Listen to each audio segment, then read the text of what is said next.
জায়েজ নয়, যেটা কি নয়, জায়েজ নয়। আচ্ছা, সহবাসের ব্যাপারে একটি গুরুত্বপূর্ণ মাসলা। সহবাসের ব্যাপারে এইরকম অনেক সময় হয় যে স্বামী হয়তো খুব বেশি পরিমাণ চায়, স্ত্রী মোটেই চায় না, তেমন কম চায়। তাহলে কতটা পরিমাণ স্বামীর দাবি করার অধিকার আছে?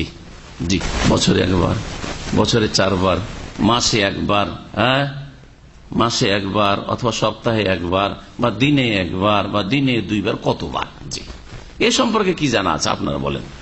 মাশাআল্লাহ, অধিকাংশ লোক বিবাহিত, তাই না? বিবাহিত আর জবাব দিবেন যতটা প্রয়োজন। মাশাআল্লাহ, একটা ফতোয়া পেলেন, স্বামীর প্রয়োজন দিনে 3 বার, স্ত্রী পারে না, অসুস্থ, জুলুম হবে না? এই ফতোয়া ঠিক হলো তাহলে উভয়ের সম্মতির মাধ্যমে, উভয়ের সম্মতির মাধ্যমে। স্ত্রী সুস্থ, তারপরে বলছেন না সপ্তাহে 2 বার, বাস, তখন কি করবেন? তাহলে উভয়ের সম্মতিতে হইল না, ওর উভয়ের সম্মতিতে সপ্তাহে 2 বার সুযোগ পাওয়া যাচ্ছে, কি করবেন? হ্যাঁ বলেন, তাহলে এই ফতোয়া ঠিক হল না, হলো?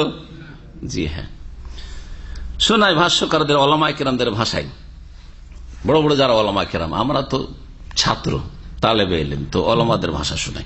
প্রধান মুফতি, পুরাতন মুফতি, মানে বর্তমান যে প্রধান মুফতি রয়েছেন তার নাম হচ্ছে শেখ আব্দুল আজিজ বিন আব্দুল্লাহ, আব্দুল আজিজ বিন আব্দুল্লাহ আলে শেখ, মানে শেখুল ইসলাম আহমদ আব্দুল্লাহ রহমতুল্লাহ আলের বংশের।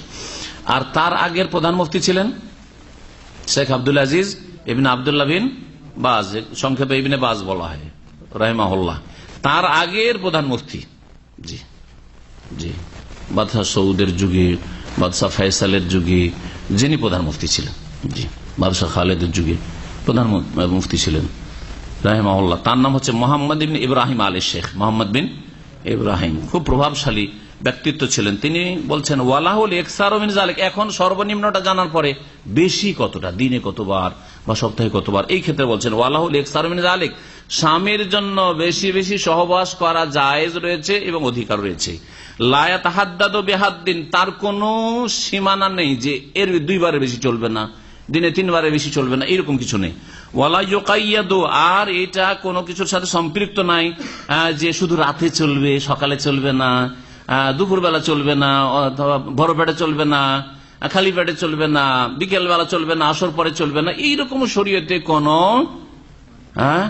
বাধ্যবাধকতা নেই। মালাম ইয়াদুররা বিহা, যতক্ষণ পর্যন্ত স্ত্রীর জন্য ক্ষতিকর না হয়, এটা অবশ্যই শর্ত। যদি দেখা যায় যে দুর্বল মহিলা আর স্বামীর একাধিকবার সহবাসের কারণে শারীরিক দিক থেকে সে ক্ষতিগ্রস্ত, তাহলে তখন ঠিক হবে না, তখন জায়েজ হবে না। এই জন্য মালাম ইয়াদ, যদি স্ত্রীর ক্ষতির আশঙ্কা না থাকে তাহলে এর পরিমাণের ক্ষেত্রে, কতবারের ক্ষেত্রে নেই, আর কোন সময় যাবে, সময়ের ক্ষেত্রে কোনো সময় সীমানা নেই। ফাইন আযাররা বিহা ফালা, যদি ক্ষতি হয়, বেশি সহবাসের কারণে ক্ষতি হয় স্ত্রীর, তাহলে জায়েজ হবে না, ক্ষতি করা জায়েজ হবে না। কারণ শরীয়তের নীতিমালার একটি হাদিস রয়েছে, লা দারারা ওয়ালা দিরারা, নবী করিম সাল্লাল্লাহু আলাইহি ওয়াসাল্লাম বলছেন লা দারারা ওয়ালা দিরারা, নিজেরও ক্ষতি করো না এবং অন্যেরও ক্ষতি করো না, নিজেরও ক্ষতি করিও না এবং অন্যেরও ক্ষতি করিও না। আপনি নিজের যেমন শরীর স্বাস্থ্যের খেয়াল রাখবেন, তেমন আপনার স্ত্রীর শরীর স্বাস্থ্যের খেয়াল রাখা ফরজ, আবশ্যক।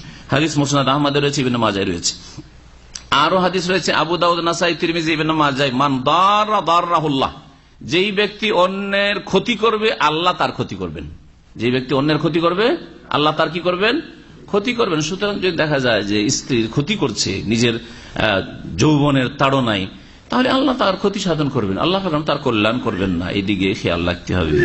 আশা করি এই বিষয়টি মোটামুটি যথেষ্ট হয়েছে।